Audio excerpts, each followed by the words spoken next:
Hello everyone, मेरा नाम है उदित मुंद्रा और आज मैं इस पॉडकास्ट का होस्ट हूँ।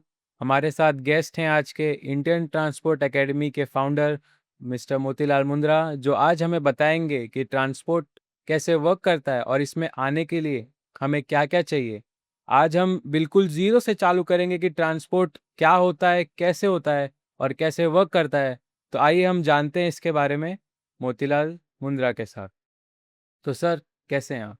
एकदम बढ़िया, बहुत बढ़िया। थैंक यू, आपने जो इनवाइट किया इस पॉडकास्ट के अंदर। और मैं काफ़ी दिन से अवेटिंग कर रहा था कि ऐसा कुछ पॉडकास्ट हो जिसमें हम स्क्रैच लेवल से और हीरो तक बनाने में कैसे लोगों को स्किल्स में या ट्रांसपोर्ट इंडस्ट्री की स्किल सिखाने में या ट्रांसपोर्ट इंडस्ट्री में कैरियर बनाने में कैसे हेल्प कर सकते हैं। तो सर, आप हमें आपकी जर्नी के बारे में बताइए कि आपने कब स्टार्ट किया और कैसे स्टार्ट किया? देखिए, मैं जर्नी अगर अपनी बात करूं तो काफ़ी अर्ली एज में मैंने ये अपना जर्नी स्टार्ट कर लिया था ट्रांसपोर्ट इंडस्ट्री का। और एट द एज ऑफ 19 मैंने अपना ट्रांसपोर्ट का कैरियर शुरू किया। और इंडिया की top most leading company transport corporation of India limited से मैंने अपना कैरियर शुरू किया। और बहुत एक जूनियर लेवल पे एज ए ट्रेनी असिस्टेंट मैंने अपनी जॉब स्टार्ट की। और काफ़ी अलग अलग लोकेशन पे मैंने काम किया, हैदराबाद में किया, बेंगलोर में किया। और एक हुबली धारवाड़ में मैंने अपना जॉब प्रोफाइल वहाँ सेट किया। और बहुत सारी चीज़ें रूट लेवल से लेके और एक अपर लेवल तक, अगर कैसे ट्रांसपोर्ट इंडस्ट्री की जो थ्योरेटिकल नॉलेज है, प्रैक्टिकल नॉलेज है, वो सारी मैंने उस कंपनी के थ्रू वो सब सीखी। तो सर, जैसे कि आपने आपका जो ट्रांसपोर्ट का जर्नी है वो बहुत पहले ही स्टार्ट कर लिया था। तो जो भी आज के टाइम में न्यू कमर हैं इस ईयर में या ये जो आने वाले अपकमिंग ईयर्स में, तो उन्हें अगर स्टार्ट करना है ट्रांसपोर्ट में अपना जर्नी, तो वो कैसे कर सकते हैं? ट्रांसपोर्ट जर्नी की अगर बात करेंगे तो ट्रांसपोर्ट जर्नी शुरुआत तो कोई कभी भी कर सकता है।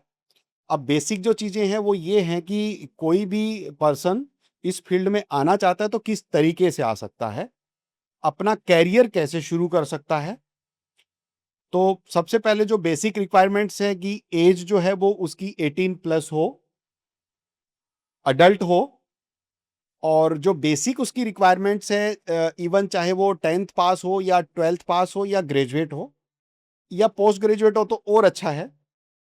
और दूसरी एक जो मेन थिंग है, उसके पास ड्राइविंग लाइसेंस जरूर हो, एटलीस्ट लाइट मोटर व्हीकल या फिर उनके पास में टू व्हीलर का एक लाइसेंस हो बेसिक, जो कि कहीं पे भी उसको मूवमेंट करना हो या कहीं पे भी कुछ ऑपरेशंस करने हो तो ऑपरेशंस करने के लिए वो बाइक प्रॉपरली ऑपरेट कर सके। तो ये कुछ बेसिक रिक्वायरमेंट्स हैं, किसी भी एक कैंडिडेट के पास में हो। अगर इतना होता है और कोई बंदा इसमें अपना करियर बनाने के लिए इंटरेस्टेड है तो यहाँ से वो शुरुआत कर सकता है। सो अगर सर कोई अपना जर्नी स्टार्ट ही कर रहा है, तो लाइक अगर कोई अपना बिजनेस स्टार्ट कर रहा है तो बिजनेस इन्वेस्टमेंट के ऊपर चलता है। वैसे ट्रांसपोर्ट में अगर किसी को आना है तो लाइक मिनिमम इन्वेस्टमेंट कितना है, और अगर किसी के पास इन्वेस्टमेंट ही नहीं है तो वो क्या करेगा इसमें? इन्वेस्टमेंट की अगर बात करें तो मैंने इस बात पे पहले एक दो वीडियोस और मैंने क्रिएट की थी। इन्वेस्टमेंट अगर करना चाहते हैं तो सबसे पहले ये डिसाइड करें कि उस पर्सन की स्किल्स कैसी हैं। अब ट्रांसपोर्ट का जो सेक्टर है वो मेनली तीन मोटिव पे चलता है। और तीन उसके अलग अलग एस्पेक्ट्स हैं और तीन उसके अलग अलग सेक्टर हैं। उनको तीन पार्ट में हम लोग डिवाइड करके बताते हैं। जैसे कि जो फर्स्ट जो पार्ट है ट्रांसपोर्ट का वो होता है लॉजिस्टिक। स्टार्ट जब करते हैं तो फर्स्ट पार्ट जो होता है वो फ्लीट ओनर्स का होता है हम्म। कि आप कोई भी टाइप का अपना फ्लीट ले सकते हो। फ्लीट की जैसे कोई आप अपनी मार्केट ओन व्हीकल हायर कर सकते हो, ओन व्हीकल आप परचेज कर सकते हो। तो अगर आपने एक गाड़ी परचेज की है या दो गाड़ी परचेज की या आपके पास में कैपिटल ज्यादा है तो आप 5 गाड़ी भी परचेज कर सकते हो, 10 गाड़ी भी परचेज कर सकते हो। तो आपका जो कैपिटल है, आपका जो फंड है, वो आप उसमें लगा सकते हो गाड़ी को परचेज करने में और आप एक फ्लीट ओनर बन सकते हो।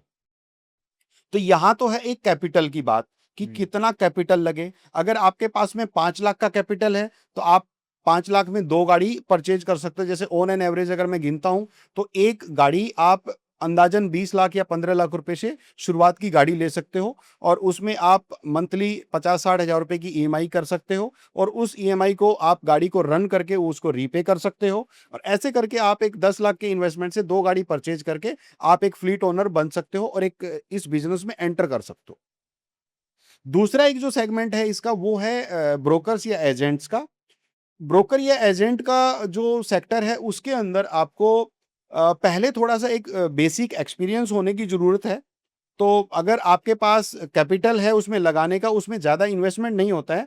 एप्रोक्सली अगर मेरे एक्सपीरियंस के अकॉर्डिंग बात करता हूँ, तो उसमें अंदाज़न आप लाख 2 लाख रुपए से भी शुरुआत कर सकते हैं, क्योंकि उसमें आपको एक ऑफ़िस लेना होता है, चेयर टेबल खरीदनी होती हैं और एक छोटा स्टाफ जूनियर आप रख के और आप फ्लीट ओनर के साथ में कॉन्टैक्ट करके और ट्रांसपोर्ट एजेंसी को व्हीकल सप्लाई कर सकते हो। और आपने अगर अंदाज़न अगर मैं गिनता हूँ कि फर्स्ट मंथ में अगर 100 ट्रक भी मार्केट में सप्लाई कर दिए और एक ट्रक का जो अगर कमीशन पकड़ते हैं 2,000 रुपए भी, तो आप 2 लाख रुपए की इनकम जनरेट कर सकते हो इससे। थर्ड जो पार्ट है इसके अंदर ट्रांसपोर्ट इंडस्ट्री के अंदर वो है ट्रांसपोर्ट एजेंसी। जो ट्रांसपोर्ट एजेंसी अगर बनाना चाहता है या ट्रांसपोर्ट एजेंसी अपना खोलना चाहता है, तो उसका भी वेलकम है, लेकिन उसमें जो कैपिटल है, उसमें आपको थोड़ा-सा बल्क कैपिटल लगेगा। जहाँ तक मैंने एक्सपीरियंस किया है अपने सेक्टर को, तो इसमें मिनिमम 50 लाख रुपए का आपका बजट होना चाहिए, तो ही आप कोई ट्रांसपोर्ट एजेंसी बना सकते हो और ट्रांसपोर्ट एजेंसी को प्रॉपर्ली तरीके से ऑपरेट कर सकते हैं। तो सर अगर किसी ने ट्रांसपोर्ट अपना जर्नी स्टार्ट कर लिया, बिजनेस भी स्टार्ट कर लिया, तो इसमें मेन चीज़ होती है ट्रस्ट, जो कि मैंने सुना है। तो हम किसी कंपनी पे या किसी कोई समझो कोई ब्रोकरेज का ही काम कर रहा है, तो हम कैसे किसी फ्लीट ओनर पे ट्रस्ट करें और हम खुद का भी ट्रस्ट कैसे मार्केट में बिल्ड करें? देखिए इसमें ये जो फ़ील्ड है ये ट्रस्ट पे ही चलता है। हम लोगों को लोगों पे ट्रस्ट करना पड़ता है एक-दूसरे की सर्विस लेने के लिए। अगर फ्लीट ओनर की बात करूँ, तो बीइंग ए फ्लीट ओनर उसको एजेंट पे ट्रस्ट करना पड़ेगा कि अगर मेरा एजेंट कोई भी एक्स वाई जेड लोकेशन पे उसका ट्रक लोड करवा रहा है, किसी ट्रांसपोर्ट एजेंसी के थ्रू और किसी फैक्ट्री के थ्रू, तो वहाँ पर उसको ये ट्रस्ट करना पड़ेगा कि ये इस गाड़ी का जो कॉस्ट बनता है वो उसको रीपे करेगा या पेमेंट कर देगा। और वैसे ही सेम थिंग एजेंट जो अगर किसी ट्रांसपोर्ट एजेंसी को गाड़ी सप्लाई करता है, तो उसको भी ट्रांसपोर्ट एजेंसी पे ट्रस्ट करना पड़ता है कि ये ट्रांसपोर्ट एजेंसी का अगर मैं मटेरियल लोड करवाता हूँ मैं किसी फ्लीट ओनर की गाड़ी के अंदर, तो वो गाड़ी लोड होने के बाद में उसका जो एडवांस पेमेंट होता है वो पे कर पाएगा। तो ट्रस्ट तो एक बार करना पड़ता है, लेकिन फिर भी इसमें आपको ऐसे लोग, ऐसे आपको ओनर्स, ऐसे आपको फ्लीट ओनर्स, ऐसे आपको मार्केट में ब्रोकर्स या एजेंट या ऐसी ट्रांसपोर्ट एजेंसी तो आपको डिफाइन कर ही लेनी होंगी, ऐसी डिसाइड कर ही लेनी होंगी कि जिनकी मार्केट के अंदर रिलायबिलिटी अच्छी है, जिनका नाम और ब्रांड अच्छा है। तो अगर कोई नया पर्सन है इस फील्ड के अंदर, तो पहले रेपुटेड लोगों के साथ में काम करे। अदरवाइज इसमें बहुत बार इस तरह की चीज़ें, किसी टाइप का कोई स्कैम होने के चांसेस हो सकते हैं, जिससे कि उसका पैसा भी डूब सकता है और उसका बिज़नेस भी लॉस हो सकता है और हो सकता है उसको जल्दी ही वाइंड अप भी करना पड़ जाए ये बिज़नेस। मैं आपसे वही पूछने वाला था कि अभी ट्रांसपोर्ट में किस टाइप के स्कैम हो रहे हैं आपके पर्सनल एक्सपीरियंस के हिसाब से। मैं मुझे यकीन होगा कि आपने भी फेस किए ही होंगे, तो आप बता सकते हो कि क्या चल रहा है? एक्चुअली एज़ ऑन नाउ अभी जो प्रेज़ेंटली जो सीन चल रहा है ट्रांसपोर्ट इंडस्ट्री के फ्रॉड्स में या स्कैम्स में, बीइंग ए एजेंट, जो लॉरी एजेंट होते हैं वो फेक लॉरी एजेंट बन जाते हैं। बहुत सारी ऑनलाइन प्रेजेंस भी ऐसी है लोगों की कि आप अगर किसी एक्स वाई जेड लोकेशन की, जस्ट लाइक किसी ने बोला कि मेरे को दिल्ली की गाड़ी चाहिए है बॉम्बे से, तो आप आज के टाइम पे बहुत सारे लोग ज़्यादा से ज़्यादा गूगल सर्च करते हैं। तो गूगल पे सर्च करोगे तो जैसे required Bombay to Delhi vehicle, तो उसमें बहुत सारे कुछ एजेंट्स के नाम आ सकते हैं वहाँ पे या कुछ ट्रांसपोर्ट एजेंसी के भी नाम आ सकते हैं वहाँ पे। तो कोई भी बंदा उस ऑनलाइन प्रेजेंस पे कहीं न कहीं 2 दिन के लिए, 10 दिन के लिए, 1 महीने के लिए अपने आप को गूगल पे रजिस्टर कर लेता है। क्योंकि जिसको फ्रॉड करना है, तो वो पूरे प्लानिंग के साथ उस चीज़ को प्लान करके और मार्केट में फ्रॉड करता है। तो ऐसे में क्या होता है कि ऑनलाइन जो बंदा ढूँढ रहा है, तो वो कहीं न कहीं उसको क्लिक कर लेता है और क्लिक करने के बाद में वो जो ऑनलाइन प्लेटफ़ॉर्म पे जो अवेलेबल है बंदा, वो सेम थिंग मार्केट से गाड़ी उठा करके किसी दूसरे एजेंट से उठा करके किसी तीसरे ट्रांसपोर्टर को वो गाड़ी सप्लाई कर देता है। और जैसे ही वो गाड़ी किसी कंपनी में लोड करवाती है ट्रांसपोर्ट एजेंसी, तो वो ट्रांसपोर्ट एजेंसी से पैसा ले लेता है अपने खाते में, जबकि उसकी लोडिंग स्लिप और नाम डेटा भी पूरा ट्रांसपोर्ट एजेंट का ही होता है, लेकिन उसकी फिजिकल प्रेजेंस नहीं होती है, वो ऑनलाइन ही प्रेजेंट होता है। तो उसके बाद क्या होता है कि जैसे आप उसके अकाउंट में पैसे ट्रांसफर कर देते हो, उसके बाद उसके सारे कॉन्टैक्ट्स बंद हो जाते हैं और वो पूरा कंप्लीट गायब हो जाता है। और आपकी जब गाड़ी वो लोड हुई है, फैक्ट्री का जो मटेरियल लोड किया गया है, तो जो ट्रांसपोर्ट एजेंसी से मटेरियल लोड किया है, उसको दोबारा उस ड्राइवर को डबल पेमेंट करनी पड़ती है, तब जाके वो गाड़ी पहुंचती है। क्योंकि जिस आदमी ने फ्रॉड किया है वो तो दोबारा कभी फोन उठाएगा नहीं। तो ये हर ट्रांजैक्शन के लिए भी एक नया सिम कार्ड ले लेते हैं। सिम कार्ड लेने में 200-300 रुपए लगते हैं। तो 200-300 के पीछे वो लोग उसमें लाख 2 लाख रुपए फ्रॉड करके और स्कैम करके ट्रांसपोर्टर के साथ में निकल जाते हैं। तो सर अगर कोई स्कैम में फँस भी जाता है तो उसे निकलना कैसे है इससे? देखिए, पहली बात तो किसी भी इसमें फँसने की ज़रूरत नहीं है। पहली बात तो आप अपने आप को अवेयर रखिए और किसी भी रिलायबल, ट्रस्टेड और बहुत ऐसे एजेंट के साथ में काम करिए जिसको आप पहले से जानते हो, जिसकी रिकमेंडेशंस अच्छी हो और जिसकी मार्केट में रेपुटेशन हो। तो पहले आपको ये चीज़ें जाँच लेनी ज़रूरी है। और अगर आप किसी थर्ड लोकेशन पे इस तरह के एजेंट के साथ भी काम करना चाहते हो, तो वहाँ के किसी पर्सन को ये पूछिए, किसी पुराने ट्रांसपोर्ट एजेंसी को पूछिए कि मैं इस ट्रांसपोर्ट एजेंट की गाड़ी लगा रहा हूँ, क्या ये बंदा मेरे मटेरियल को सही तरीके से पहुँचा देगा? तो आपको ट्रस्ट वहाँ पर गेन तब होगा कि जब कोई बंदा आपको ये कहेगा कि हाँ, आप इस ट्रांसपोर्टर की या इस एजेंट की गाड़ी लगा सकते हो, ये अच्छा आदमी है। अगर आप इस तरह के प्रोसेस को नहीं करते हो या इस तरह के प्रोसेस को बाईपास करते हो, तो डेफिनेटली आपके साथ में स्कैम होने के चांसेस ज़्यादा रहेंगे। तो सर ये तो बात हुई कि जो नए न्यूकमर लोग इसमें जुड़ेंगे तो उन्हें क्या-क्या चीज़ों पे ध्यान रखना है। तो अब बात करते हैं कि जो एग्ज़िस्टिंग इसमें ट्रांसपोर्ट में 5 या 10 साल से हैं और उनको ऐसा फ़ील हो रहा है कि वो ग्रो नहीं कर पा रहे, तो उन्हें क्या पॉइंट्स के बारे में सोचना चाहिए खुद के बिज़नेस में, जिससे वो और आगे ग्रो कर पाएँ? देखिए, ये स्पेशली जो फील्ड है, ये पूरा का पूरा अनऑर्गेनाइज सेक्टर है ट्रांसपोर्ट इंडस्ट्री का। यहाँ पर मेजरली जो काम होता है वो पर्टिकुलर ऑपरेशंस में होता है। उसके बाद में कुछ ट्रैफिक स्किल्स हैं और फिर मार्केटिंग स्किल्स हैं। अगर आपने इस 3 प्लेटफ़ॉर्म को मजबूत कर लिया किसी भी ट्रांसपोर्ट एजेंसी में, तो मैं नहीं मानता कि वो ट्रांसपोर्ट कंपनी कहीं भी किधर लैग करेगी। वो हर रोज़ नई ऊँचाई पे जाएगी, हर रोज़ नए एक अवार्ड बनाएगी, हर रोज़ एक नए इस तरह के कीर्तिमान तक बनाएगी कि भई उनको लोग फ़ॉलो करेंगे। जैसे मैं अब अपनी अगर बात करता हूँ, तो हमारी जो as a Hariom carriers and logistics हमारी ओन फर्म है। और इस फर्म के अंदर हमारी जो टीम है, जैसे हम बॉम्बे, वापी, बड़ौदा, अंकलेश्वर, अहमदाबाद से हम पैन इंडिया सर्विसेज़ देते हैं। तो सबसे इम्पोर्टेंट चीज़ होती है कि ट्रेनिंग्स आपकी जो टीम है, वो पूरी एकदम ट्रेन्ड होनी चाहिए और उनके पास में आप चाहे ऑपरेशन से या मार्केटिंग से लेके या फिर ट्रैफिक स्किल्स, आप उनको अगर ये डेवलप कर देते हैं, तो आप उनसे रिज़ल्ट मल्टीप्लाई बाय 10 ले सकते हो।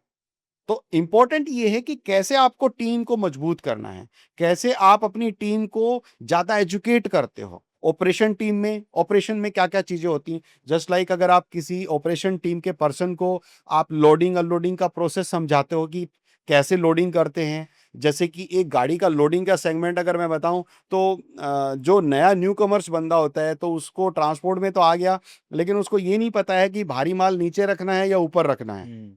तो जैसे कि कोई गाड़ी लोड करनी है, हमारे पास में तो मल्टी टाइप्स के मटेरियल गोडाउन पे होते हैं। जैसे वुडन केस भी पड़ा हुआ है, मेटल का भी कुछ मटेरियल है, केबल ड्रम पड़े होते हैं, बैरल्स पड़े होते हैं, कार्बोइज पड़े होते हैं, कार्टन बॉक्स पड़े होते हैं, गनी बैग्स पड़े होते हैं। तो बहुत सारा multiples types of packing material होता है।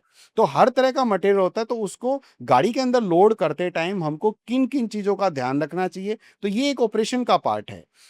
ऑपरेशन के पार्ट में क्या होता है कि आपको पहले भारी मटेरियल लोड करना है गाड़ी के अंदर, फिर उससे हल्का लोड करना है, फिर उससे हल्का लोड करना है, फिर एकदम टॉप ऑफ द लेवल पे 4th या 5th या 6th लेवल पे आपको बिल्कुल लाइट लोड मटेरियल लोड करना है। और जब गाड़ी अगर आपकी इन कंडीशन ऑफ तारपुलिन व्हीकल है, तो आपको जब रस्सा ड्राइवर कंप्लीट करेगा, तिरपाल रस्सा करेगा, तो उसके बाद भी उसको ड्राइवर को एजुकेट करना है कि भाई ज़्यादा इतना टाइट ना मारे कि ऊपर का मटेरियल ही डैमेज हो जाए या खराब हो जाए, तो अननेसरी आपकी कस्टमर कंप्लेंट बढ़ जाएंगी और कस्टमर दोबारा आपको चांस ही नहीं देगा वो काम करने का। दूसरी बात अगर मैं बताऊं ऑपरेशन से रिलेटेड ही, कि कई बार कोई गाड़ी लोड करने से पहले स्टाफ को पता नहीं होता कि किस कंडीशन की गाड़ी है, इवन चाहे वो कंटेनर व्हीकल हो या नॉन कंटेनर या तारपुलिन व्हीकल हो। हमको सबसे पहले उसके प्लेटफॉर्म की कंडीशन चेक कर लेनी चाहिए कि क्या उसका प्रॉपर प्लेटफॉर्म है, डैमेज तो नहीं है। अब आज के टाइम पे रेनी सीजन हो या ना हो, कहीं भी बारिश हो जाती है। अब रिसेंटली अगर देखेंगे 10 दिन पहले तो बैंगलोर में अच्छी खासी बारिश हो रही थी, कभी दिल्ली में बारिश हो रही है, तो हम ये एज्यूम कर ही नहीं सकते कि बारिश अब होगी या नहीं होगी, या रेनी सीजन में ही होगी, तो कभी भी हो सकती है। तो गाड़ी का प्लेटफॉर्म चेक कर लेना है सबसे पहले, कोई भी मटेरियल लोड करते हैं तो। फिर उसके तारपुलिन अगर ऊपर कवर्ड करने वाली है तो वो चीज़ चेक कर लेनी कि उसके पास प्रॉपर तारपुलिन है क्या नहीं है। लोड करने से पहले अगर आप इतनी चीज़ें चेक कर लेते हो, फिर तो आपका जो मटेरियल लोड होगा, मटेरियल लोड होने के बाद में आपके जो डैमेज के कंप्लेंट्स हैं, लीकेज के कंप्लेंट्स हैं या रेन वाटर डैमेज के कंप्लेंट्स हैं, वो अपने आप रुक जाएंगे। और दूसरी बात, बहुत बार ऐसा होता है कि हम किसी गाड़ी को जब प्लेस करते हैं कस्टमर के पास में, तो उसके डॉक्यूमेंटेशन, जस्ट लाइक उसका आरसी है, इंश्योरेंस है, परमिट है, लाइसेंस है, वो चीज़ें चेक नहीं करते हैं। तो वो बहुत इंपॉर्टेंट है। तो उसमें उन लोगों का जो गाड़ी से रिलेटेड पर्टिकुलर्स डॉक्यूमेंट्स हैं वो पहले चेक कर लेने चाहिए। कई बार ऐसा होता है कि हमने गाड़ी किसी कंपनी में प्लेस कर दी है और उस गाड़ी की वैलिडिटी नहीं है, या तो इंश्योरेंस एक्सपायर हो चुका है, या उसका पीयूसी एक्सपायर हो चुका है, या फिर उसका परमिट एक्सपायर हो चुका है। तो ऐसी गाड़ी के डॉक्यूमेंट लोड होने से पहले चेक कर लिए जाए तो ज़्यादा हम लोग अपने बिजनेस में किसी भी टाइप का लॉस होने से बचा सकते हैं। फिर दूसरी बात ऑपरेशन की ये है कि गाड़ी की जो कैपेसिटी है, आपको उसी कैपेसिटी का मटेरियल लोड करना है। बहुत बार ऐसा होता है कि गाड़ी की कैपेसिटी तो 9 टन है और हम उसमें मटेरियल लोड कर रहे हैं 10 टन। तो 10 टन मटेरियल अगर लोड किया है, तो ऐसे केसेस में अगर गाड़ी इन केस ट्रांजिट में कहीं एक्सीडेंट हो जाती है, तो उसका क्लेम जो होता है वो बहुत बार रिजेक्शन होने के चांसेस 99% है। तो अगर आपकी गाड़ी की कैपेसिटी 9 टन है तो आप उतनी ही कैपेसिटी का मटेरियल भरिए, ओवरलोड ना करिए। अगर आप ओवरलोड करते हैं और इस तरह के इंसिडेंट होते हैं तो ट्रांसपोर्ट कंपनी को लॉस होने के चांसेस होते हैं। तो सर आपके हिसाब से ट्रांसपोर्ट का फ्यूचर क्या होने वाला है? देखिए, ट्रांसपोर्ट के फ्यूचर की बात करूं तो ये एक एसेंशियल थिंग है। जैसे कि हमको रोटी कपड़ा और मकान की हर इंसान को ज़रूरत पड़ती है। और इंडिया की जो पॉपुलेशन है अभी 140 करोड़ प्लस हो चुकी है, चाइना को भी बीट कर चुका है पॉपुलेशन में। तो यहाँ जो एसेंशियल थिंग्स हैं वो तो सारी कंटिन्यूसली यूटिलाइज होती रहेंगी। जैसे फूड जरूरी है, वैसे ही ट्रांसपोर्ट भी जरूरी है। तो इसका जो फ्यूचर है वो काफ़ी आगे ब्राइट है। टेक्नोलॉजी में हो सकता है कि और थोड़ा-सा एडवांस होने की ज़रूरत है। आज भी बहुत सारी ट्रांसपोर्ट एजेंसी हैं, जो कि एक ट्रेडिशनल तरीके से ही काम कर रही हैं। बहुत सारी उसमें टेक्नोलॉजी का इस्तेमाल उतना नहीं कर रही हैं। काफ़ी हद तक 30-40% तक कुछ लोगों ने अचीव किया है कि उनको जीपीएस ट्रैकिंग व्हीकल्स का आ गया है कि हमारा व्हीकल का मूवमेंट कहाँ है, कितनी टाइम पे चल रहा है, कितने टाइम पे रुक रहा है, ड्राइवर कितने टाइम पे सो रहा है, या कंसाइनमेंट को भी अगर ट्रैक करना है, इवन किसी का 10 केजी का भी पार्सल ट्रैक करना है, तो वो भी आज ट्रैक हो पा रहा है। फिर जो कंप्यूटर सिस्टम जो आ गया है, पहले के टाइम पे बहुत जल्दी इतना अडॉप्ट नहीं करते थे लोग कि ट्रांसपोर्ट में, क्योंकि इसमें सबसे मेन चीज़ है कि कम पढ़े लिखे लोग होते हैं, तो जो टेक्नोलॉजी है उसको एक्सेप्ट करने में उनको थोड़ा-सा टाइम लगता है। तो जब तक नई जनरेशन जो है, जो अभी आज की जो जनरेशन है, वो पढ़ लिख के अगर इस सेक्टर में नहीं आएगी, तो थोड़े से इसके डिसएडवांटेज ऐसे होते हैं। अगर वो नई जनरेशन पढ़ी लिखी इसमें आ जाती है, तो वो जल्दी से एक्सेप्ट कर लेते हैं उसको, टेक्नोलॉजी को। और जो टेक्नोलॉजी एक्सेप्ट करते हैं, वो डेफ़िनिटली आगे ग्रो भी करते हैं। तो आज कंप्यूटर सिस्टम आ गया है, और कंप्यूटर सिस्टम आने के बाद में बहुत सारी ट्रांसपोर्ट एजेंसी ऐसे-ऐसे सॉफ्टवेयर उन्होंने डेवलप किए हुए हैं कि जिससे कि आप कंप्लीट डेटा, आप कस्टमर से रिलेटेड डेटा हो, अकाउंट से रिलेटेड डेटा हो, या किसी कंसाइनमेंट से रिलेटेड डेटा, वो सारा आप एक सेकंड में जनरेट कर सकते हैं। तो इस तरह की एडवांटेज होने से ये थोड़ा-सा एडवांस हुआ है और थोड़ा-सा फ्लो स्मूथ हुआ है इसकी वजह से। तो सर जैसे गवर्नमेंट भी ट्रांसपोर्टेशन को बढ़ावा दे रही है और रेलवेज़ में भी बीच में न्यूज़ आई थी कि रेलवेज़ के थ्रू भी ट्रक पहुंच रहे हैं एक डेस्टिनेशन से दूसरे डेस्टिनेशन पर। और छोटे स्टार्टअप्स जो आज काफ़ी बड़े हो गए हैं, पोर्टर जैसे, जो मटेरियल्स पार्सल थोड़े अगर बड़े भी सेगमेंट है तो वो डिलीवर कर रही है। तो क्या वो चीज़ ट्रांसपोर्टेशन जो ओनर्स हैं उनको इफ़ेक्ट कर रही है कि उन्हें भी इनके साथ ढल के काम करना पड़ेगा? देखिए, ये जो नई इस तरह की ऑनलाइन पोर्टल्स आए हैं, इस तरह के पोर्टल से होता क्या है कि वो मार्केट में अपनी प्रेजेंस बना रहे हैं। बहुत सारे कुछ कम रेट में भी काम कर रहे हैं और इसका धीरे-धीरे पता चलेगा लोगों को कि ये एक अच्छी सर्विस है, ये बढ़िया पहल है वैसे तो। इससे पहले किसी ने ऐसा एक्सपेक्ट नहीं किया था कि आप पोर्टर जैसी सर्विस करके और एक पर्टिकुलर एनसीआर एरिया है या मुंबई है, तो उस तरह के रीजन को आप सर्व कर पाओगे। और आज पोर्टर जैसी कंपनी ने ये साबित तो कर दिया है कि जैसे कि ओला ओला और उबर जैसी कंपनी अगर कार रेंटल के बिजनेस में टॉप कर सकती है या रैपिडो टॉप कर सकती है और एक अच्छी सर्विस प्रोवाइड कर रही है, तो डेफिनेटली पोर्टर भी जो है वो ट्रांसपोर्ट गुड्स के सेगमेंट में एक अच्छा रोल प्ले कर रहा है और डेफिनेटली वो ग्रो होगा। और इसकी एडवांटेज जो छोटे ट्रांसपोर्टर्स हैं जिनका इस तरह का सेटअप नहीं होता है, किसी मटेरियल को इवन चाहे उनको मुंबई रीजन से कलेक्ट करवाना हो या दिल्ली रीजन पे दिल्ली एनसीआर में उसको डिलीवर कराना हो, तो आप इसकी ऑनलाइन सर्विस बुक करके एक छोटे पार्सल 10 केजी का पार्सल हो या आपका 1 टन का मटेरियल हो, तो आप वो शिपमेंट उससे डिलीवर करा सकते हो। आई अप्रिशिएट दिस सर्विस और इससे बहुत बेटर एक लोगों को कनेक्टिविटी मिलने वाली है और ट्रांसपोर्ट का इसमें जो ट्रांसपोर्ट एजेंसी उनका बेनिफिट है, किसी टाइप का कोई लॉस नहीं है। और देखिए इसमें कंपटीशन वाली जो बात होती है, बहुत बार ट्रांसपोर्टर ये समझते हैं कि ये भी मेरा कंपटीटर नया तैयार हो रहा है या वो मेरा कंपटीटर तैयार हो रहा है। यहाँ पे कंपटीशन होता है, लेकिन डेफिनेटली विनर वो होता है जो बेटर सर्विस देता है। अगर आपकी सर्विस बेटर है, आपका प्रेजेंस अच्छा है, आपका ब्रांड अच्छा है और आप जो वर्ड्स पे कमिटमेंट करते हो, तो अगर आपके कमिटमेंट को आप फुलफिल कर रहे हो, तो डेफिनेटली आपका कोई कंपटीशन नहीं है, आपका कोई कंपटीटर नहीं है, आपकी सक्सेस को कोई नहीं रोक सकता है। तो यहाँ पर इंपॉर्टेंट आपकी कमिटमेंट्स हैं, आपकी सर्विस है, उसी उसी के ऊपर आप चल पाओगे। तो किसी भी इस तरह के ऑनलाइन प्लेटफ़ॉर्म के आने से किसी दूसरे और बेसिक ट्रांसपोर्ट के ऊपर कोई फ़र्क नहीं पड़ेगा, मेरे हिसाब से। सर अगला मेरा सवाल ये है कि ये जो बिगिनर है और एग्जिस्टिंग इस बिजनेस में उन दोनों के लिए भी हो सकता है कि उन्हें कस्टमर कैसे गेन करना है और क्वालिटी कस्टमर्स कैसे गेन करना है और उनको पकड़ के कैसे रखना है ताकि वो अपना भी बिजनेस ग्रो कर पाए और जो कस्टमर है उन्हें भी अच्छी सर्विस प्रोवाइड कर पाए।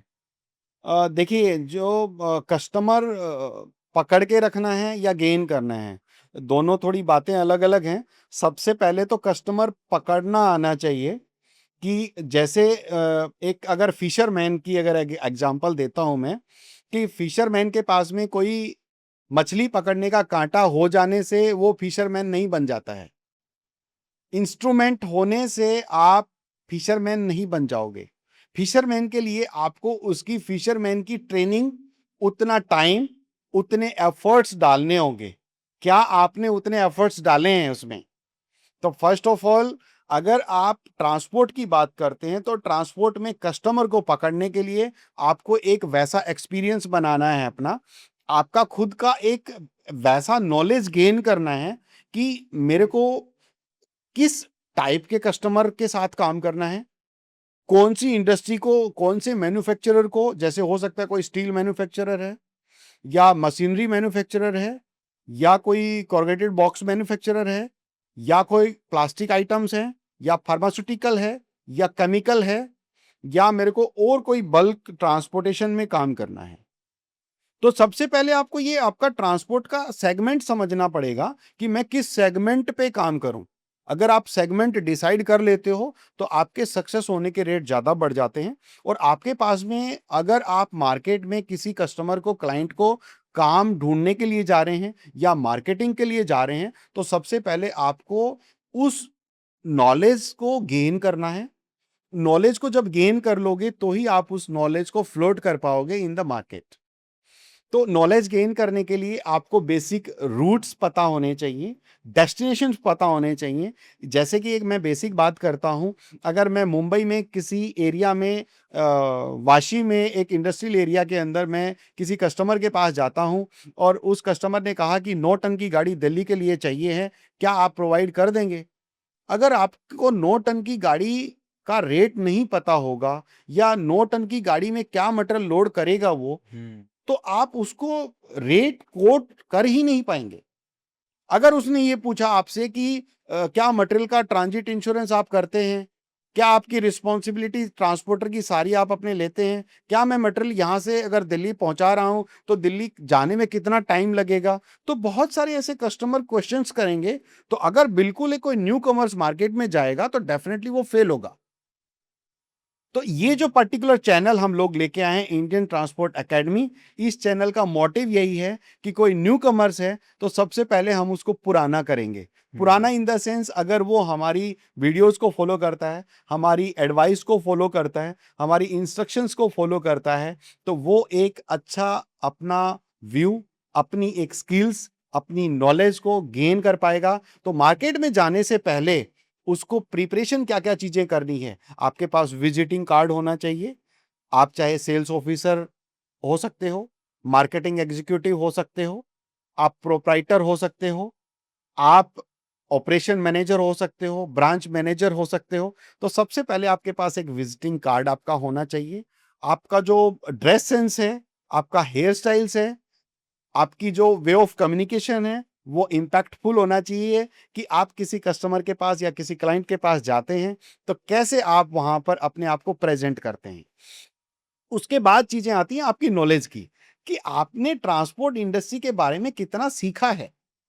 आप ज्योग्राफिकल वे से आप कितना इंडिया को जानते हो। अगर आप रोड ट्रांसपोर्टेशन करते हो, पैन इंडिया पे कर रहे हो या कोई पर्टिकुलर लोकेशन पे कर रहे हो, बहुत सारे लोग इसमें शॉर्ट रूट पे भी काम करते हैं, just like Mumbai to Poona कर रहा है, कि मुंबई टू सूरत कर रहा है, या मुंबई टू अहमदाबाद कर रहा है, या मुंबई टू दिल्ली कर रहा है। तो बहुत सारे लिमिटेड एरिया पे भी काम करते हैं। तो आप अगर छोटे रूट से शुरुआत कर रहे हैं तो आप वहां पर कस्टमर के पास जाते हैं तो आपके पास उस रूट की पूरी नॉलेज होनी चाहिए। आपको ये पता होना चाहिए कि अगर मैं कोई पार्सल बुक करता हूं या कोई मटेरियल ऐसा मैं ट्रक लोड बुक करता हूं तो उसको ट्रांजिट टाइम कितना लगेगा, क्या क्या हम सेफ्टी नॉर्म्स यूज करते हैं, आपको हम लोग ट्रैकिंग कैसे देते हैं, व्हीकल ट्रैकिंग कैसे प्रोवाइड करते हैं, और आपको डिलीवरी होने के बाद में कैसे कैसे इंफॉर्मेशन देते हैं। तो ये सारी नॉलेज अगर एक मार्केटिंग के पर्सन के पास में होंगी तो डेफिनेटली वो बिजनेस क्रैक कर पाएगा।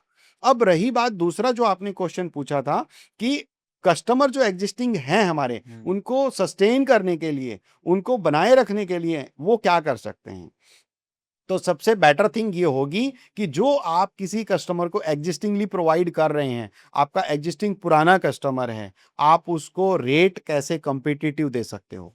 क्योंकि देखिए आज के टाइम में ना हर इंसान अपनी कॉस्ट को कम करना चाहता है। तो कॉस्ट कम करने के लिए आपको उस मार्केट में बने रहने के लिए आपको उस कस्टमर का सपोर्ट करना पड़ेगा कि कैसे वो एग्जिस्टिंग फ्रेट को कम कर सके। देखिए डे बाय डे ट्रांसपोर्ट का कोस्ट बढ़ता जा रहा है, ट्रांसपोर्ट के रेट्स बढ़ते जा रहे हैं due to the various type of different kind, जितनी भी उसकी एलोकेशंस हैं, जितनी भी उसके स्पेयर पार्ट्स हो गए हैं, गाड़ी की ऑपरेटिंग कॉस्ट जो है वो बढ़ती जा रही है।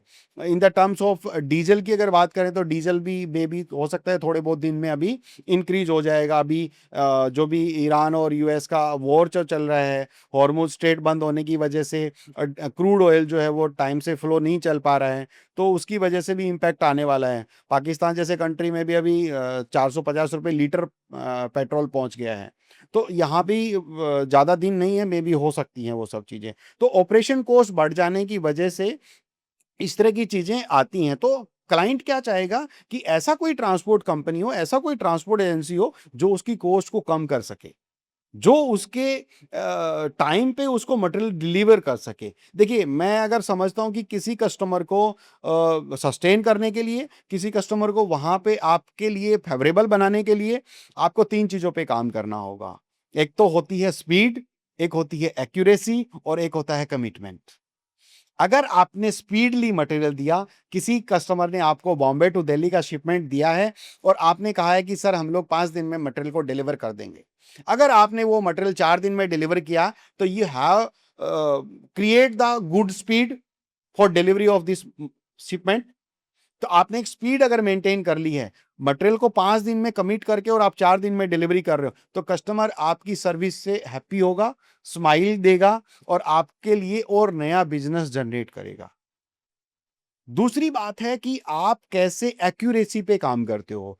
एक्यूरेसी इन द सेंस कि आपने जिस कंडीशन में उसका मटेरियल लोड किया था उसके ओरिजिन पॉइंट से और डेस्टिनेशन पे क्या उस सेम कंडीशन पे एक्यूरेट लेवल पे। बहुत बार ऐसा होता है कि अगर आपने कोई मटेरियल लोड किया या तो वो डैमेज कंडीशन में डिलीवर करके दे रहे हैं कस्टमर को, या उसका शॉर्ट कंडीशन में दे रहे हैं। अगर उसके 500 बैग्स थे उसमें 10 बैग रास्ते में कहीं गिरा दिए या कहीं रास्ते में चोरी हो गए, तो आपने वो इश्यू क्रिएट कर दिया, तो वहां पर क्या हुआ, एक्यूरेसी लेवल आपका गिर गया। अगर आपका एक्यूरेसी लेवल गिर जाता है तो उससे क्या होगा, कस्टमर का फेथ टूट जाएगा और वो आपको दोबारा कंटिन्यू नहीं करेगा। तीसरी बात है कमिटमेंट की। आपने रेट्स पे कमिटमेंट किया कि सर मैंने मुंबई से लेके दिल्ली तक आपको 9 टन शिपमेंट की गाड़ी दिया है और उसका जो कॉस्ट है वो 65,000 है। तो आपने कमिट किया उनको 65,000 का। अगर आप उनको कोई रीजन से या फिर उनको चीट करने की वजह से आप बोलते हैं कि 70,000 का आपने फ्रेट बिल उनको प्लेस कर दिया, तो आपका जो कमिटमेंट है वो गलत हो जाएगा कि आपने बोला कुछ था और आपके वर्ड सब चेंज कर रहे हैं। फिर आपने जैसे बोला कि मैं आपको 5 दिन में मटेरियल देता हूं और आप अगर मटेरियल उसको 7 दिन में डिलीवर देते हैं, कोई भी रीजन हो सकता है XYZ, और इवन क्लाइंट को मैसेज या इन्फॉर्म भी नहीं करते हो कि what is the reason behind delays, तो आपके जो कमिटमेंट फेल होते हैं ना, उससे आपका कस्टमर नहीं रुकेगा। बट आप रेसिप्रोकल अगर ये सब चीजें कर लेते हो तो डेफिनेटली आपका कस्टमर सस्टेन रहेगा और आपके पास लॉन्ग टर्म तक रुकेगा। और उसके बाद देखिए बिहेवियर जो है ना वो बहुत इंपॉर्टेंट रोल प्ले करता है किसी भी बिजनेस को बनाए रखने के लिए, किसी भी बिजनेस के रिलेशन को मेंटेन करने के लिए। तो आपको जो आपका रिलेशन है, आपका जो बिहेवियर है, वो आपको इतना बढ़िया रखना पड़ेगा क्लाइंट के साथ में, कस्टमर के साथ में, कि आपके अलावा कस्टमर आपको छोड़ के ही नहीं जाए कहीं। तो आप जैसे बचपन में देखते हैं कि जो बच्चे होते हैं जो उनको ज़्यादा प्यार करता है, चाहे घर में दादा करता है, दादी करती है, तो उसके पास ही बच्चे जल्दी भाग-भाग के जाते हैं। जो उनको चॉकलेट देता है, उनको घुमाने लेके जाता है या उनको कुछ गेम एक्टिविटी करवाते हैं, तो बच्चे उनके पास ही जाना पसंद करते हैं। तो कस्टमर भी ऐसा ही होता है, आपको उसको एंटरटेन कराना पड़ेगा वैसे, आपको उसको केयर करना पड़ेगा वैसे, आपको उसको सर्व करना पड़ेगा बेटर तरीके से, तभी वो आपके पास सस्टेन हो पाएगा, तभी वो रुक पाएगा आपके पास में। तो सर ये तो बात रही कस्टमर्स की, तो एक ट्रांसपोर्टर को आपके हिसाब से कौन-सी बेल्ट में काम करना चाहिए जो उसको अच्छा भी है और उसको लॉस भी ना फेस करना पड़े और कोई रिस्क भी ना हो? देखिए ट्रांसपोर्ट का जो सेक्टर है, पहली बात तो मैं बताऊँ कि ट्रांसपोर्ट के सेक्टर में रिस्क तो बना ही रहता है। रिस्क इन द टर्म्स अभी आप सोच के अज्यूम करके चलिए कि ट्रांसपोर्ट जो इंडस्ट्री है वो थ्रू द रोड चलती है। तो आप रोड पे चल रहे हो तो पहली बात तो रिस्क में तो हो ही, और रोड पे कंटिन्यू चलना है, हर रोज चलना है, तो रिस्क फैक्टर तो बना ही रहता है। कितनी बार देखते हैं कि ड्राइवर नींद में था और एक्सीडेंट हो गया। कितनी बार देखते हैं रोड पे खड्डा था और गाड़ी की स्पीड ज़्यादा थी और खड्डा पास नहीं कर पाया और खड्डे में गिर गई और वो नुकसान हो गया या गाड़ी एक्सीडेंट हो गई। तो बहुत बार ये अनसर्टेनिटी का बिज़नेस है, इसमें अनसर्टेनिटी होती रहती है और रिस्क थोड़े ज़्यादा ही रहते हैं। और कई बार बहुत सारी ऐसी लोकेशंस हैं, इंडिया के बहुत सारे इस तरह के पार्ट हैं, जस्ट लाइक हम लोग अगर बंगाल की, बिहार की, असम की, नॉर्थ ईस्ट की अगर बात करते हैं, और बहुत सारे ऐसे छत्तीसगढ़ के भी बहुत सारे पार्ट हैं कि जहाँ पर इतना सेफ नहीं है ड्राइवर के लिए गाड़ी को मूव करना एक अलग-अलग पर्टिकुलर लोकेशन पे, एक ऐसी-ऐसी जगहों पे कि जहाँ पर रात को आप ड्राइव नहीं कर सकते हैं। उस तरह की कंडीशन में आपकी गाड़ियाँ थेफ्ट हो जाती हैं, या फिर ड्राइवर के साथ में कुछ मार-पिटाई हो जाती है, या आपका गाड़ी का रसा तिरपाल है तो उसको काट करके कुछ चोरियाँ हो जाती हैं। तो बहुत सारी ऐसी लोकेशन है कि वहाँ पर हमको बचना चाहिए। और अगर बेल्ट की या एक रूट की अगर बात करूँ तो मेरे पर्सनल एक्सपीरियंस के अकॉर्डिंग अभी तक जितना भी मैंने समझा है, तो सबसे जो बेटर रूट है वो नॉर्थ टू साउथ है। और अगर आप इसको देखेंगे तो अगर NCR से या हरियाणा, पंजाब से अगर लेते हैं, तो यहाँ से लेके आप थ्रू आउट द गुजरात, और उसके बाद में मुंबई है, पुणे है, कोल्हापुर है, अप टू द बैंगलोर है या कोयंबटूर है या चेन्नई है या कोचीन है या हैदराबाद है।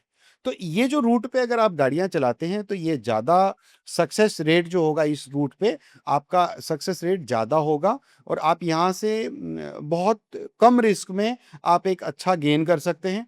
अगर इस रूट को अगर हम लोग थोड़ा-सा कंप्रेस करते हैं, तो आप नॉर्थ से लेके पूना या बॉम्बे तक अपनी सर्विस चला सकते हैं, क्योंकि इस रूट पर रोड की कंडीशन अच्छी है, बैरियर्स इतने नहीं हैं, इश्यूज़ नहीं हैं और दूसरी बात होती है रिटर्न लोड मिलने की। किसी भी गाड़ी को जब तक रिटर्न लोड टाइम से मिल जाएगा, तब वो गाड़ी प्रॉफ़िट में कन्वर्ट होगी। बहुत ज़्यादा दिन तक आपको किसी डेस्टिनेशन पे जाके खड़ा नहीं होना पड़ता है। आपको रिटर्न फ्लीट ओनर को तुरंत लोड अगर मिल जाता है 1 दिन या 2 दिन के अंदर, तो गाड़ी आपकी डेफ़िनेटली प्रॉफ़िट में आएगी। तो नॉर्थ टू साउथ का जो रूट है, NH-48 का जो रूट है, NH-4 का जो रूट है, ये जो रूट है ये सबसे बेस्ट रूट है और काफ़ी प्रॉफिटेबल है और मैं मानता हूँ कि इंडिया का सबसे बिज़ीएस्ट रूट भी यही है, NH-48 और यहाँ पर एग्जिस्टिंग काफ़ी फ्लीट ओनर्स अपनी गाड़ियाँ रन करके और काफ़ी अच्छी अर्निंग्स भी कमा रहे हैं। इन केस फ्यूचर में अगर और भी ओनर्स और भी फ्लीट ओनर्स अगर इस रूट पे अपनी गाड़ियाँ ऐड ऑन करना चाहते हैं,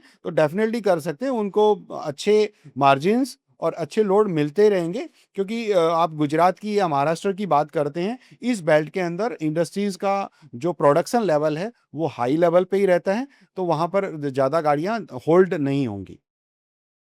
तो सर आपके बिज़नेस में एक नेगोशिएशन टर्म भी बहुत काम आता है, क्योंकि यही एक टर्म है जो डिसाइड करता है कि आप कितने प्रॉफ़िटेबल रहोगे।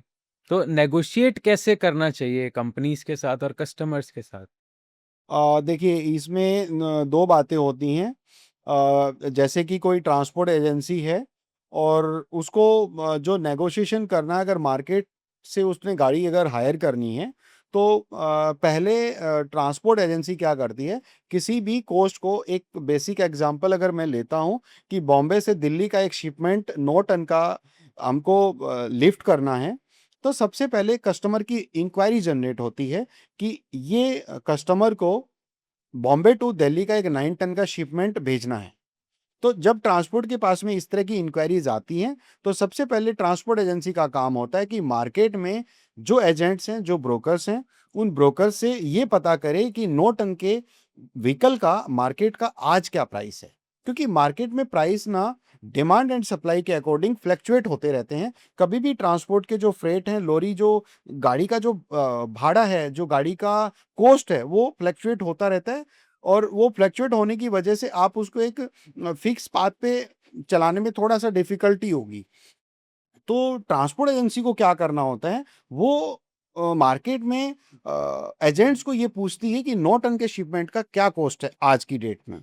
तो उनको पता चलता है कि अंदाज़न अगर हम रफ़ली गिन लेते हैं कि 60,000 उन्होंने कॉस्ट बताया।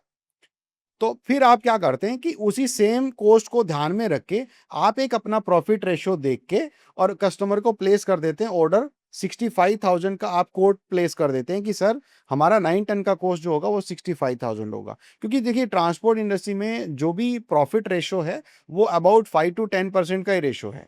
अगर आप इसे ज़्यादा लेने की कोशिश करते हैं डायरेक्ट ट्रक लोड के शिपमेंट में, तो मे बी आपको बिजनेस मिलने के चांसेस कम होंगे।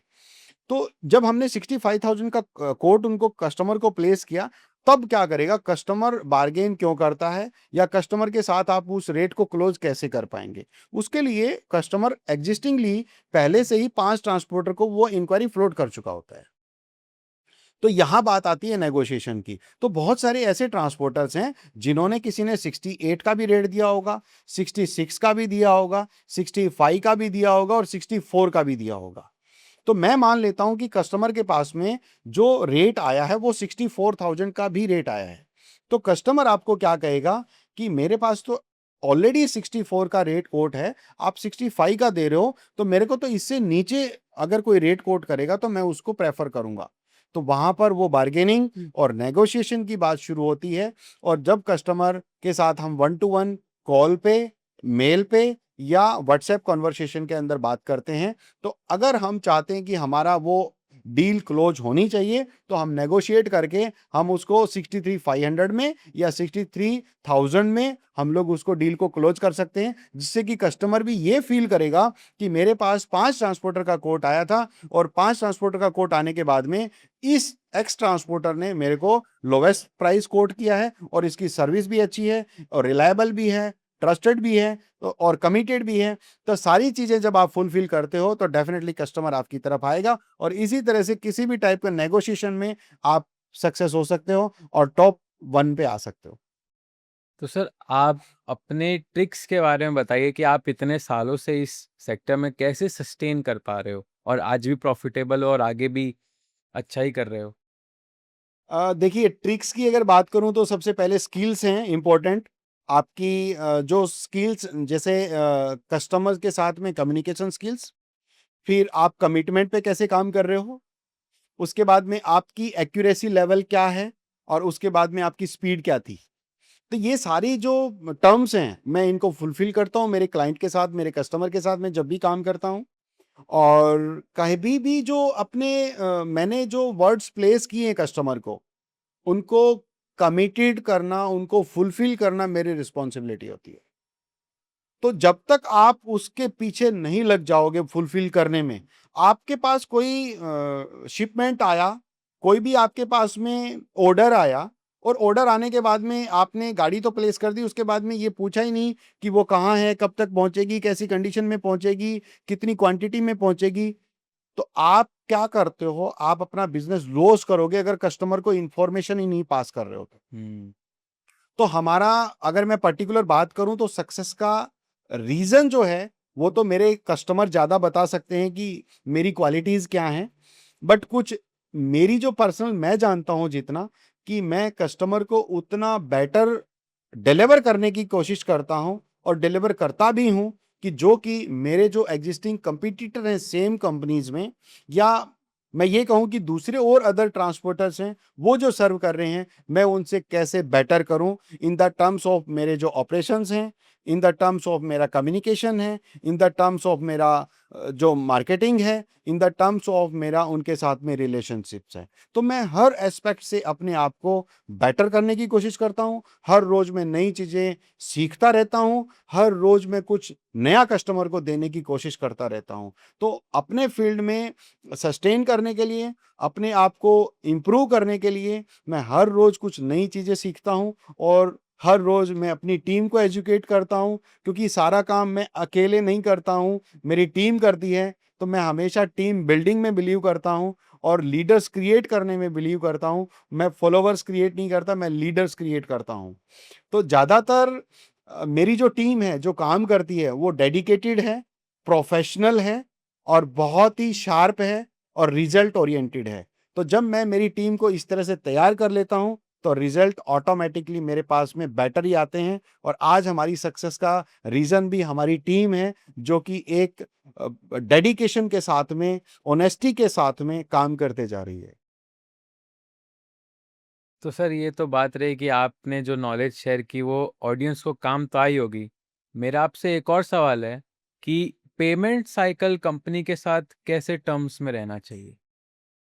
देखिए अगर किसी भी बिजनेस को, अगर आपको जल्दी ग्रो करना है या आपको रिटेन करके रखना है, सस्टेनेबल रखना है, या फिर आपको अच्छी ग्रोथ करनी है, तो पेमेंट साइकिल जितना फास्ट होगा उतना ज़्यादा बढ़िया होगा। क्रेडिट पीरियड्स आपके जितने कम होंगे, क्रेडिट डेज कम होंगे, वो ज़्यादा बेटर होगा।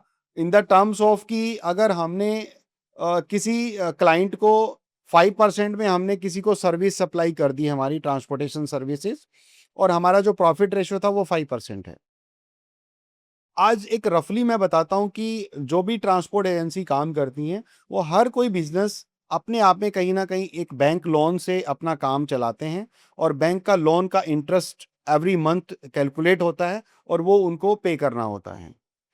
तो बैंक का इंटरेस्ट ऑन एन एवरेज 1.25% से लेके 1.50% तक ये मंथली रेट ऑफ इंटरेस्ट है बैंक का, जो कि आपको पे करना होता है। तो अगर आपका जो पेमेंट टर्म्स किसी कस्टमर के साथ में 7 डेज का हो या फिर आपका 15 डेज का हो या फिर 30 डेज का हो या 45 डेज का। तो मैं ये समझता हूं कि अगर आपकी कोई भी कंपनी के साथ में पेमेंट टर्म्स 45 डेज के अंदर है तो आप बिजनेस में ग्रोथ ठीक ठाक कर लोगे। बहुत ही अच्छी ग्रोथ करनी है तो आप 15 या 30 डेज तक की टर्म्स पे काम कीजिए। अगर आप इससे 45 डेज एंड अबाव की क्रेडिट पीरियड पे काम करते हो या एग्जिस्टिंगली कर भी रहे हो तो पहली बात तो आपके पैसे डूबने के भी चांसेस होंगे, लॉस होने के चांसेस होंगे, और आपका जो प्रॉफिट रेशियो का जो ग्राफ है वो काफी स्लो होगा, और आपकी जो ग्रोथ होगी वो भी, ग्रोथ का मीटर भी काफी स्लो होगा। तो पेमेंट टर्म्स बहुत मैटर करती है ट्रांसपोर्ट फील्ड में। आपका पेमेंट साइकिल बहुत फास्ट होना चाहिए। दूसरी बात, जब आप कस्टमर को फ्रेट बिल प्लेस करते हो या उनको सबमिट करते हो तो वो आपके एंड से डिले ना हो, आपको उस बात पे ज्यादा ध्यान रखना है। ये नहीं है कि भाई आप मटेरियल डिलीवरी होके 15 दिन हो गए और आप उसको बिल ही सबमिट नहीं कर रहे हो, क्योंकि कस्टमर आपको पेमेंट तब देगा जब आप उसको बिल सबमिट करोगे। तो सबसे इंपॉर्टेंट यही है कि आपको आपकी बिलिंग साइकिल सही करने के लिए आपके इंफ्रास्ट्रक्चर को भी ठीक करना होगा। आपकी टेबल पे 10 दिन तक अगर पीओडी पड़ी रहेगी और आप कस्टमर को बिल ही सबमिट नहीं कर रहे हो तो ये आपकी तरफ से लैक है, कस्टमर की तरफ से नहीं है। तो कहीं ना कहीं इसमें बिलिंग साइकिल को ठीक करने के लिए आपका जो ऑपरेशन है, आपका जो टीम है, आपका जो वर्क स्टाइल है उसमें भी काफी चेंजेस होने चाहिए। और आपको बिलिंग साइकिल को ठीक करने के लिए एटलीस्ट मिनिमम इन वीक में 2 बार आपको बिल साइकिल बनाना चाहिए। आपको 2 बार बिल सबमिट करने चाहिए बना के। अगर आपको 200-300 कंसाइनमेंट का काम है मंथली तो आपके पास में हर रोज 5 या 10 कंसाइनमेंट का रोज पीओडी आता रहेगा। तो आप हफ्ते में 2 दिन का अगर बिलिंग साइकिल बना के चलते हैं और कस्टमर के पास में इस तरह के बिल सबमिट करते हैं तो मे बी वो जल्दी आपको साइकिल होके और रेसिप्रोकली मिलेगा टाइम से, रोटेशन से। सर ये कहीं ना कहीं एक, हम अगर बात करें तो ऑर्गेनाइज्ड मैनर की तरफ दर्शा रहा है। तो मैं आपसे जानना चाहूँगा कि अगर किसी का बिजनेस भले वो स्टार्ट कर रहा हो या एग्जिस्टिंग रन हो, वो और अनऑर्गेनाइज्ड हो, तो उसे ऑर्गेनाइज करने के लिए उसे क्या क्या पॉइंट्स देखने चाहिए? देखिए, पहली बात तो ट्रांसपोर्ट सेक्टर जो है वो प्योरली अनऑर्गेनाइज है अभी तक। बट बहुत सारी बड़ी कंपनियों की अगर हम बात करते हैं, जैसे कि इंडिया की टॉप 10 ट्रांसपोर्ट कंपनीज जो हैं, चाहे वो टीसीआई है, चाहे वो एआरसी है, वी ट्रांस है, वीआरएल है, डिलीवरी है, या फिर ओम लॉजिस्टिक है, डीएचएल है, और सिप एक्सप्रेस है। बहुत सारी ऐसी बड़ी कंपनीज हैं जिनके पास में अच्छा कैपिटल है, अच्छे फ्लीट्स हैं, बढ़िया मैन पावर है, तो वो सारी चीज़ों को ऑर्गेनाइज करके चलती है इन द टर्म्स ऑफ अपनी software related, vehicle maintenance related, delivery related, material handling handling के रिलेटेड, और जो उनके सुपरविजन हैं वो भी काफ़ी अच्छे होते हैं। तो कुछ बड़ी कंपनियां जो हैं वो उसको चला पाती हैं। बट ज़्यादातर जो, अगर मैं देखता हूँ कि अबाउट 70 to 80% जो है वो अनऑर्गेनाइज हैं।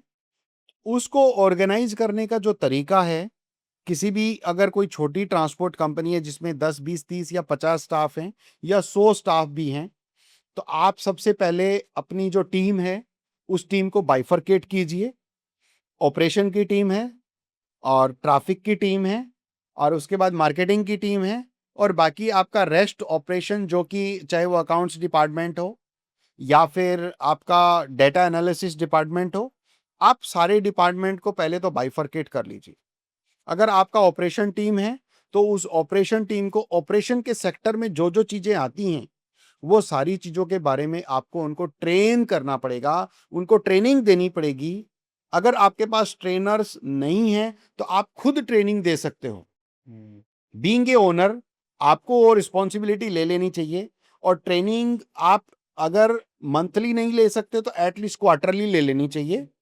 तो आपके स्टाफ को ऑपरेशन की ट्रेनिंग दीजिए, क्योंकि अगर आप अपने बिजनेस को रन कर रहे हो तो आपसे ज्यादा कोई नहीं जानता कि ये कैसे रन करना है। तो आपके सिस्टम को बेटर करने के लिए आप ऑपरेशन टीम को ट्रेन कीजिए। और ट्रैफिक की जो टीम है आपकी, हो सकता है उसमें 2, 3, 4 या 5 लोग हैं, वो कैसे बेटर व्हीकल प्लेसमेंट कर सकें, ऑन टाइम प्लेसमेंट कर सकें, कैसे वो नेगोशिएट कर सकें मार्केट से। इस तरह के ऑपरेशंस की, ट्रैफिक की और मार्केटिंग की। मार्केटिंग की टीम को भी ट्रेन करने की बहुत ज़रूरत है। आपको ड्रेस सेंस कैसी होनी चाहिए, आपको कोटेशन अगर कोट करना है तो कितने रेट पे करना है, कौन-कौन से लोकेशन का काम करना है, कौन से ज्योग्राफी की आपको नॉलेज नहीं है तो नॉलेज गेन करना है, कौन से एरिया में आपको बिज़नेस ढूँढने जाना है। तो ये चीज़ें मैटर करती हैं। अगर आप इस तरह की स्किल्स ट्रेनिंग्स ले लेते हो और आप इस तरह की स्किल्स की टीम के अंदर एक एनर्जी डाल देते हो, तो मैं नहीं समझता कि इससे ज़्यादा कोई ऑर्गेनाइज़ करने की ज़रूरत है।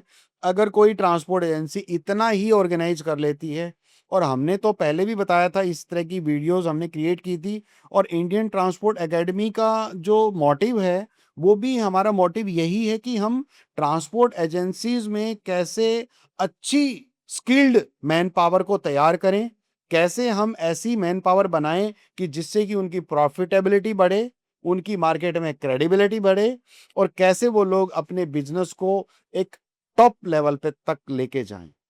तो इस तरह की एजुकेशन, और ये हमारे चैनल का मेन मोटिव भी यही है, मेन एम यही है, ये हमारा विज़न है कि हम थ्रू हमारे एक्सपीरियंस से, थ्रू हमारी नॉलेज से कैसे हम लोग लोगों की स्किल बिल्डअप कर सकें ट्रांसपोर्ट इंडस्ट्री में, कैसे हम लोग इसमें करियर बिल्डअप कर सकें न्यूकमर्स के लिए।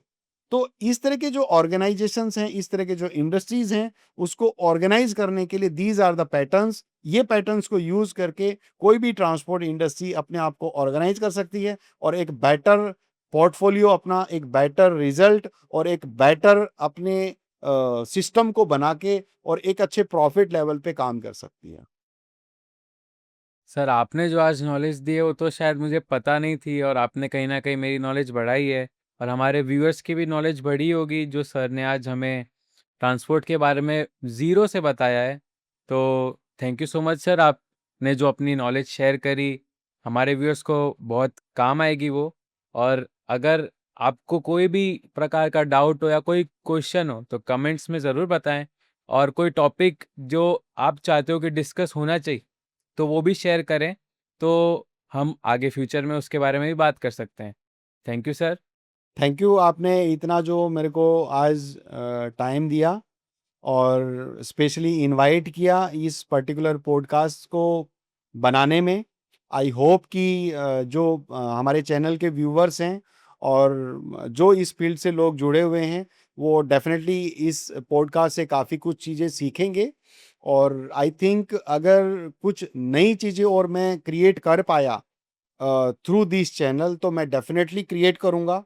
और जो मेरा जो मोटिव है लोगों के लिए जॉब अपॉर्चुनिटीज़ क्रिएट करना, उनको पॉलिश करना ट्रांसपोर्ट कैरियर में, जितना मेरा पर्सनल एक्सपीरियंस है इस फील्ड का, मैं इसको रिकॉर्डेड करके मैं लोगों तक पहुंचाना चाहता हूं, और एक ऐसी अपनी इमेज क्रिएट करना चाहता हूं कि जिससे कि मैं लोगों के अंदर, दिलों में, लोगों के दिमाग में एक एज ए ट्रांसपोर्ट ट्रेनर की इमेज क्रिएट कर पाऊँ, और एक उनके अंदर एक अच्छी इमेज बना पाऊँ, और उनकी लाइफ को बेटर करने में मैं अपना कहीं न कहीं एक छोटा-सा पार्टिसिपेशन कर पाऊँ।